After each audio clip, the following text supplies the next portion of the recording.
வணக்கம் தமிழஞ்சங்களே, நான் உங்க தேவா. இனி நம்ம எந்த பத்தி ரிவ்யூ பார்க்க போறோம்னா, இன்னைக்கு ரிலீஸ் ஆனா ஓஹோ எந்தன் பேபி.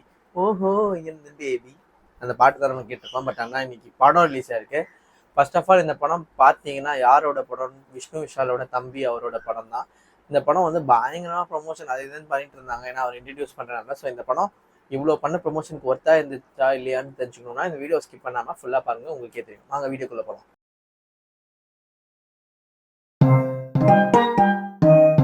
ஃபர்ஸ்ட் ஓஹோ எந்தன் பேபி இந்த படத்துல ருத்ரா, அப்புறம் இன்னொரு ஹீரோயின் தாண்டி நிறைய பேர் நடிச்சிருக்காங்க. மிஸ்கின் நடிச்சிருக்காரு. இந்த மாதிரி ஏகப்பட்ட பேர் நடிச்சிருந்தாலும் இந்த படத்துல மெயினா யார் வரான்னு பாத்தீங்கன்னா விஷ்ணு விஷால் தாங்க. என்னடா அவர் தம்பி படத்துல அவர் வராரு அப்படின்னு கேட்காதீங்க. அவர் விஷ்ணு விஷாலாவே வராரு இந்த படத்துல. அதுதான் அங்க ஹைலைட்டு.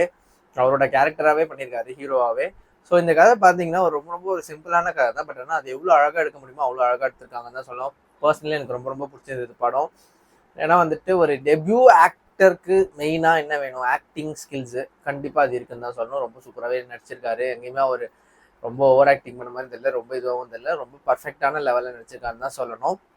அதை தாண்டி ரொம்ப நாள் கழிச்சு ஒரு ரெஃப்ரெஷிங்கான ஒரு லவ் ஸ்டோரின்னு சொல்லலாம். ஒரு லவ் ஸ்டோரினா இப்படிதான் இருக்கணும், இல்லை இப்படிதான் போகணும், இது இப்படிதான் ட்ராவல் ஆகணும் அப்படின்றதெல்லாம் தாண்டி ரொம்ப ரொம்ப அழகாவே அந்த லவ் ஸ்டோரி எடுத்திருக்காங்க.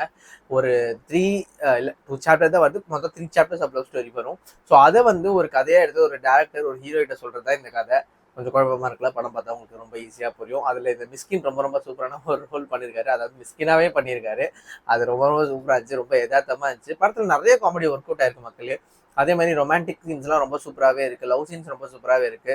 மியூசிக் சூப்பராக போட்டிருக்காரு ஜென் மார்டின். அதுவே ரொம்ப ரொம்ப பிடிச்சது. அவரோட மியூசிக் டாடாலே எனக்கு ரொம்ப ரொம்ப பிடிக்கும். ஸோ இதுலேயும் ரொம்ப அழகாகவே போட்டிருக்காருன்னு தான் சொல்லணும். இதெல்லாம் தாண்டி இந்த படத்தில் மெயினாக ருத்ரா, அதாவது விஷ்ணு விஷாலோட பிரதர் நடிச்சிருக்காரு. அவர் வந்து ஒரு சீன்லையுமே அப்படியே யதார்த்தமான நடிப்பை கொடுத்தனால இந்த படம் வந்து இவ்வளோ அழகாக ஹோல்ட் ஆயிருக்குன்னு சொல்லணும். இந்த கிருஷ்ணகுமார்ன்றவர் நிறைய படத்தில் நம்ம பார்த்துருப்போம். பழைய பல படத்தில் சிம்பு படத்துலலாம் ஃப்ரெண்டாலாம் நடிச்சிருப்பார், சரவணான்னு நினைக்கிறேன். ஸோ அவர் தான் இந்த படத்தை டைரக்ட் பண்ணியிருக்காரு. ஃபர்ஸ்ட் படம் டைரக்ட் பண்ணுறாரு, இந்த படத்தில் ஒரு கேமியாவும் பண்ணியிருக்காரு. ஸோ அதெல்லாம் ரொம்ப வேடிக்கையாகவே இருந்தது. ஒரு நல்ல ஸ்டோரியை எவ்வளோ அழகாக எடுக்க முடியும் அவ்வளோ அழகாக எடுத்திருக்காங்க. ஃபர்ஸ்ட் ஹாஃப் ரொம்ப ரொம்ப சூப்பராக இருந்துச்சு. செகண்ட் ஹாஃப் கொஞ்சம் ஆவரேஜாக இருந்ததுன்னு தான் சொல்லணும். ஆனால் செகண்ட் ஹாஃப்ல வந்து எங்கேயோ போயிடுச்சு கதை. ஃபர்ஸ்ட் ஹாஃப் அந்த மாதிரி ரொம்ப ப்ராப்பரான ஒரு செகண்ட் ஹாஃப் கொடுத்தாங்கன்னா இந்த படம் ரொம்ப ஹிட்டான படமாக அமையறதுக்கே நிறைய வாய்ப்பு இருந்தது. பட் ஆனால் இந்த படம் மொக்கையே இல்லை. கண்டிப்பாக தேட்டரில் போய் பார்க்கலாம். ஏன்னா எங்கேயுமே உங்களுக்கு போர் அடிக்காது. மொத்தம் 2.25 மணி நேரம் தான் படம். பர்ஃபெக்டான டைமிங், பர்ஃபெக்டான ஸ்டோரி, நல்ல ஆக்டர்ஸ்லாம் போட்டு ரொம்ப சூப்பராகவே பண்ணியிருக்காங்க. ஒரு லவ் ஸ்டோரி, அது வந்து ஒரு இப்போ எப்படி அதை அணுகுறாங்க இப்போன்றது இல்லை, எப்பயுமே லவ்ன்றது ஒரே மாதிரி தான் இருக்குன்றது ரொம்ப அழகாக சொல்லியிருக்காங்க. அதே மாதிரி செல்ஃப் கான்ஃபிடென்ஸ், செல்ஃப் அப்சஸ்ட், இந்த மாதிரி நிறைய விஷயங்களை பற்றி ரொம்ப அழகாகவே சொல்லியிருக்காங்க. ஸோ ஓவராலாக ஓஹோ எந்தன் பேபி இந்த படத்துக்கு நம்ம சேர்ந்து ரேட்டிங் 100க்கு 85. ஸோ இந்த வீடியோ உங்களுக்கு பிடிச்சிருந்தா லைக் பண்ணுங்கள், ஷேர் பண்ணுங்கள், மறக்காமல் தேவாசனுக்கு சப்ஸ்கிரைப் பண்ணிவிடுங்க. கீழே இருக்க பெல் பட்டனை அமுக்க மறந்துடாதீங்க.